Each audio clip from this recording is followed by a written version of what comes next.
Welcome to today's deep dive.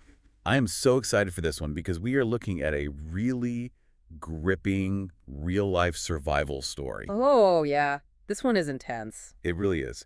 So our sources today are pulled straight from a recap of this incredible event, the Gore Mountain Gondola Rescue. Right, up in the Adirondacks. Exactly. And the mission today is to really examine what happens when, those modern safety systems that we just completely take for granted, what happens when they totally fail. And human grit just has to step in and take over. Yes. So I want you to imagine this. You are dangling high above the slopes on like a freezing winter day. You're all bundled up. Your skis are resting on the racks right outside the cabin. Enjoying the view, probably. Right, just taking in the sweeping view of the Adirondack Mountains. But then suddenly, the gondola just grinds to a halt. And not just a slow stop, it stops dead. It stops dead. The cabin is swaying aggressively back and forth on the cable. And, you wait a minute, expecting that familiar mechanical hum to start back up. Because it usually does, right? Like lifts stop all the time for a few seconds. Exactly. You think someone just fell getting on the lift or something. But it doesn't start back up. And almost immediately, the environment outside that thin pane of glass, it just completely changes character. Oh, totally. The temperature is dropping, the wind is howling against the sides of the cabin, and you realize you have absolutely no idea how long you are going to be suspended in midair. Yeah, that initial silence in the cabin, it's deafening. Oh, I bet. It's literally the sound of the entire mechanical safety net that you just paid for, vanishing in an absolute instant. Okay, let's unpack this, because usually when we talk about the Adirondacks, there's this tendency to lean into the folklore. Oh, right? sure, the ghost stories. Yeah, we hear these spooky tales of ghosts in the woods or, I don't know, monsters in the deep lakes. But our sources today are bringing us a very real situation. We're looking at real people facing very real danger. And the raw facts are just staggering. They really are. So a mechanical issue completely disabled this gondola midair on a freezing day. And there were around 67 people left stranded in those tiny cabins. High above the slopes. High above the slopes. Yeah. 67 people. The temperature is dropping. The wind is blowing. It's like being on a paused roller coaster. But instead of a sunny theme park, you're suspended in a freezing, wind-battered box in the Adirondacks. That is exactly what it is. And, what makes this scenario so compelling is the contrast. How do you mean? Well, think about the fundamental purpose of a modern ski gondola. It's engineered to provide this illusion of complete safety. Right, and convenience. Exactly. You step inside, the door slides shut, and you are just effortlessly transported up this steep, dangerous, and incredibly hostile mountain face. You don't even have to walk. You don't. It removes all the physical effort of the climb. But when that machinery stops, that illusion just shatters. You are abruptly reintroduced to the raw, unfiltered power of the elements. They're at the mercy of the weather. And the weather does not care that you bought a lift ticket. It really doesn't. But help me understand the physics of this for a second. Because when you're skiing, you're out in the cold anyway, right? Sure. So why is sitting in the gondola suddenly so much more dangerous? It's all about how your body generates and loses heat. When you're actively skiing down a mountain, your muscles are working incredibly hard. So you're sweating, you're warm. Right, your metabolic rate spikes. You are internally generating a massive amount of heat. Your winter gear is really just there to trap the heat you're actively creating. Oh, I see. But when you are forced to sit completely still in this uninsulated cabin, your metabolic heat production just plummets. So you basically stop being a furnace, Yeah. And you just become this rapidly cooling object. Precisely. You lose heat through radiation, literally just emitting your body heat into the colder air around you. Like a hot cup of coffee just sitting on a counter. Exactly. And then there's convection. And convection is the real killer here. That's the wind, right? Yes. A gondola cabin is totally exposed on all sides. So as the wind whips over and under that box, it's constantly stripping away whatever tiny bit of ambient heat exists inside that small space. Wow. So the cabin doesn't even hold the heat in. Not at all. It just blocks the direct physical sting of the wind. So it essentially becomes a refrigerator suspended in the sky. It really does. And your body's only defense when you're just sitting there is to shiver. Which is exhausting. Highly exhausting. It burns calories incredibly fast. So what begins as this luxury recreational ride, it rapidly turns into a severe physiological endurance test. They aren't skiers anymore. No, they're stranded survivors trying to manage their core temperatures. And the thing is, they were stuck up there for hours. Wow. Not minutes. Which, that brings up a completely different challenge. We can talk about the physics of the cold all day, but we really need to look at what was happening inside their heads as the minutes just kept ticking by. The psychological aspect is huge. Right. And the sources mention something incredibly telling about this one particular family that was trapped in a cabin. Oh, about the kids. Yeah. They reported that their kids actually thought it was an adventure at first, until the wait got long. What's fascinating here is how the psychological pivot from thrill to survival mode actually works. Human perception of danger is highly elastic. Meaning it changes over time. Yes, and it evolves significantly based on your age. For a kid, an unexpected pause on a ride is just a novelty. Right. It's fun. It's different. Exactly. It breaks the rules of the day, which is inherently exciting for them. Their threat assessment is entirely different from an adult's. Because they don't know the cable might be broken. Right. They lack the context of what a mechanical failure implies, so they look directly to their parents for emotional cues. Oh, of course. If the parents manage to project this calm exterior, the child genuinely perceives the whole event as just a fun adventure. But how do you keep panic at bay when you're literally trapped in a box in the sky and the cold is creeping in? It requires an extraordinary amount of psychological regulation. I mean, I have kids, and putting on a brave face for 5 minutes is one thing. Doing it for hours while your toes go numb. It's incredibly difficult because in an acute emergency, like, say, a car crash, your body just floods with adrenaline, right? Fight or flight. Exactly. You take immediate action, and the event is usually over in seconds. But a slow-moving crisis like this requires a totally different mechanism. Which is what? Passive endurance. You have to actively fight claustrophobia. You have to fight the helplessness. You are literally forced to sit on your hands and wait. It's like holding a gallon of milk straight out in front of you. Yeah, that's a great analogy. Like for the first minute, it's easy, no problem. But after hour 2, that exact same gallon of milk feels like it weighs 100 pounds. Yes. The threat itself doesn't actually change. You're still just sitting in a box, but your mental capacity to hold back the anxiety just degrades with every passing minute. That mental fatigue just compounds. And remember, they had no idea when help was coming. The unknown is the worst part. Totally. And for the parents in those cabins, the mental strain was twofold. They are carrying their own gallon of milk, so to speak, managing their own creeping panic and the physical pain of the cold. While also pretending everything is fine for the kids. Right. Simultaneously sustaining that narrative of an adventure for their children. Because if the parent cracks, the child panics. And you do not want a cascading panic inside a fragile, swaying box 50 feet in the air. No, that is a profoundly dangerous situation. Okay, here's where it gets really interesting. Because you have these 67 people fighting this quiet, grueling internal battle in the air. Just trying to stay calm. Right.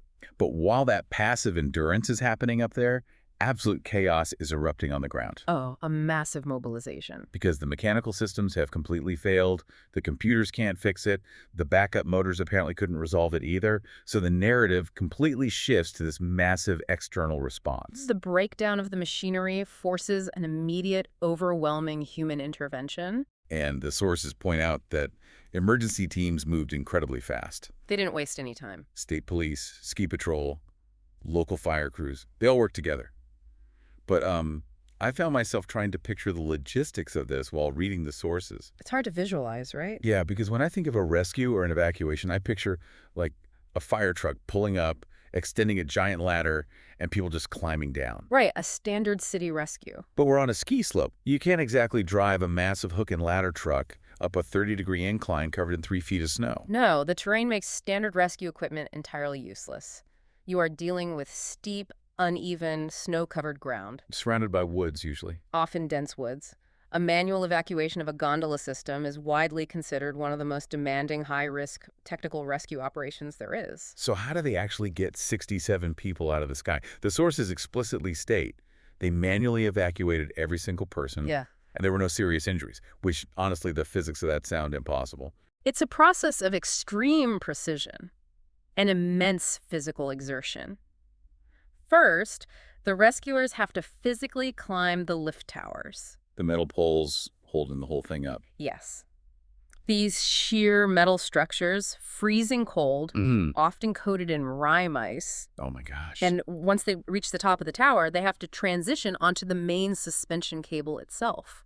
Wait, They're crawling out onto the cable, Yes, they are. the same cable that is bouncing in the wind. That exact cable. They use specialized pulleys and harnesses to literally roll themselves out along the wire, suspended in the air, That is terrifying. until they reach each individual cabin. And from there, the rescuer has to pop open the cabin doors from the outside. Wow. Then they have to introduce themselves to these terrified, freezing passengers, quickly explain the plan, and securely attach a rescue harness to each person. And we're talking about adults, teenagers, and, the toddlers who thought this was an adventure an hour ago, Ever. all wearing bulky winter gear.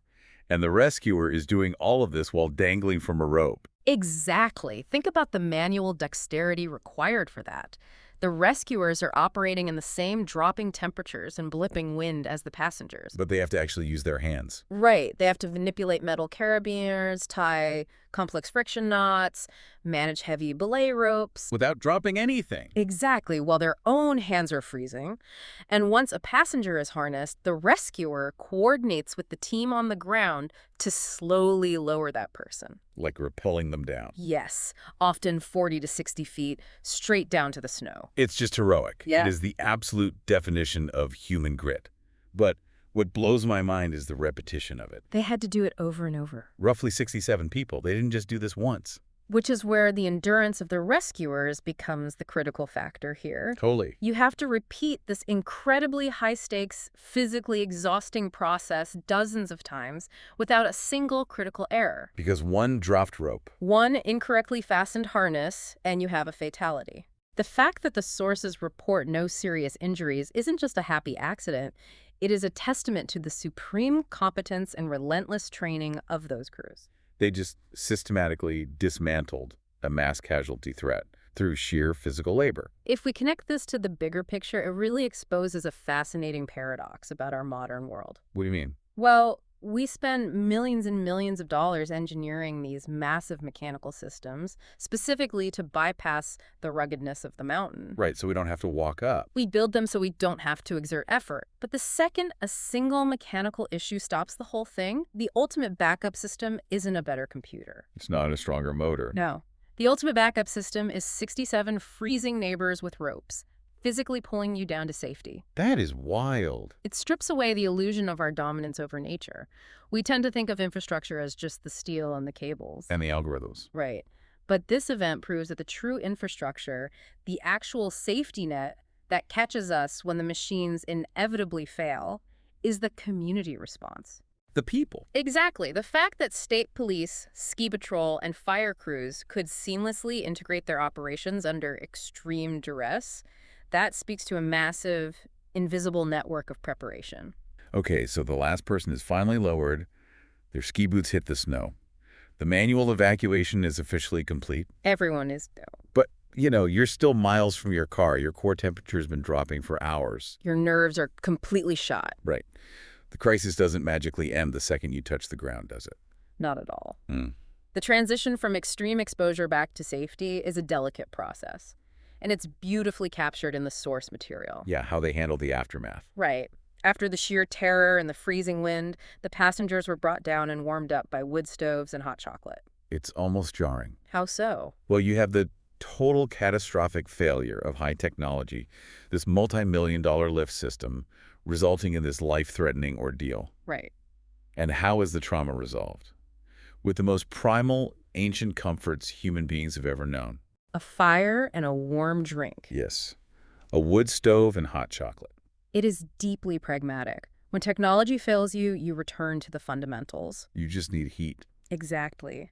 The radiant heat of a wood stove provides exactly what their bodies have been lacking for hours. External ambient heat to replace what the wind stripped away. So what does this all mean? That's a good question. It really makes you think about where this places you, the listener, in the grand scheme of things. Because the sources highlight that the Alpine Homestead, the place that brought us this recap, is located only minutes from Gore Mountain. Right next door, basically. Right. Imagine being a guest there. You're cozy in your room, maybe drinking your own hot chocolate, and you hear about this massive evacuation unfolding literally right next door. It's surreal. If you're planning a winter trip from the homestead, this whole event serves as a very stark warning. You have to respect the mountain because things can and do go wrong. Always. But simultaneously, it's incredibly comforting to know that expert, fearless help is literally just minutes away. It highlights a unique kind of resilience that is the absolute bedrock of mountain communities. They just handle it. They understand fundamentally that the environment is inherently hostile. Machinery will occasionally fail because it is operating in extreme conditions. It's just a given. Right. The goal of a community like that isn't to eliminate all risk, which is an impossible task anyway. Sure. The goal is to build a community and a response network that is robust enough to handle the inevitable failures when they occur. And the ultimate proof of that resilience. Oh, I know what you're going to say. The source points out something I found almost funny in its sheer stoicism. After everyone was safe, the mountain kept running. They didn't shut down the world. No. The ordeal ended, the people were safe, the mechanical issue was presumably dealt with, and the mountain just kept right on operating. Business as usual. They handle the crisis, they warm up the survivors, and they keep moving forward. The mountain keeps running because the human safety net functioned exactly as it was designed to. That is the essence of mountain life right there. The disruption is acknowledged, it's managed, and then it's integrated into the day's operations. It's a phenomenal case study in logistics and community strength. It really is. And we want to make sure we give proper credit to the context of our sources today, because local storytelling is how these events are remembered. It's how we learn from them. Absolutely. This gripping recap was brought to us by the Alpine Homestead, which is clearly situated right in the thick of the Adirondack action. They know the mountain well. Oh, definitely. Well, The sources mentioned you can actually book a stay and play at the alpinehomestead.com. And the station that originally broadcast this transcript is supported by donations from people like you via PayPal or Venmo. which is so important for local media. It is. That direct community support is what funds their better equipment, live studio performances, and allows them to keep producing and capturing these vital local histories. It's a perfect example of how local media and local businesses intertwine. Yeah, supporting each other. They aren't just selling rooms or asking for funds. They are actively preserving the character and the reality of the region. These stories are essential for understanding what it actually takes to live and thrive in the Adirondacks. I completely agree. Now, before we wrap up today's deep dive, I want to pose a question directly to you, the listener. Have you ever been on a lift that stopped unexpectedly? Even just for 2 or 3 minutes. Think back to that exact moment. The cabin sways, the motor goes perfectly silent, and you look down at the ground dropping away beneath you. It's a very specific feeling. It really is. That feeling in the pit of your stomach changes your perspective entirely, doesn't it? We'd love to hear your stories of when the machinery let you down and how you handled that sudden silence. It forces a profound realization. Every single day, we implicitly trust the hidden cables, the humming motors, and the complex engineering that carries us over dangerous terrain. We just expect it to work. We do. We surrender our personal safety to the math of modern technology, but this event leaves us with a critical question to carry forward. That's it. If that modern machinery suddenly stops, are you truly prepared, mentally and physically, to rely entirely on the raw grit of human rescuers and the warmth of a nearby community to bring you back down to earth? A heavy question. Yeah. And a reminder that we aren't as insulated from the elements as we like to think. Next time you find yourself dangling high above the slopes on a freezing winter day, looking out through the glass of a gondola, just remember that the only thing stronger than the mountain wind is the community waiting on the ground. Thanks for joining us on this deep dive.